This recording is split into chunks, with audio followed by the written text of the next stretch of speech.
Alright guys, good morning mga pango. Nandito na naman tayo sa trabaho. It's Friday. So Friday, meron tayong kita, konti, So ito, ipon challenge tayo guys. Ipon challenge 10%. O yun, sweldo nyo sa isang araw, 400, 500. So meron kayong 50 pesos sa isang araw. Sabihin na lang natin 40 para hindi mahirap magpabarya. Kasi ang kailangan natin para makaipon tayo yung alkansya. So yung alkansya nyo, lagyan nyo ng 20, 20, 20, 20, 20.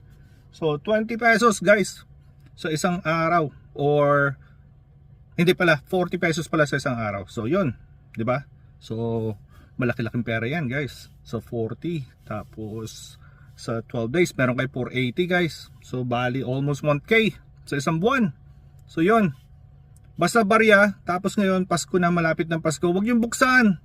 I-save nyo yan para sa kung anong gusto nyong maging negosyo or pwede nyong pagkakitaan. Alam mo yun? So mindset guys, mindset. Hindi dahil sa nag-ipon ka, tapos nakaipon ka, gagastusin mo ng todo. Alam mo yun? So gastusin mo sa pwede mo pa rin pagkakitaan. So anyway guys, salamat sa panonood. Thank you dun sa mga nag-share. And once again mga pango, sa susunod uli tayo magkita-kita.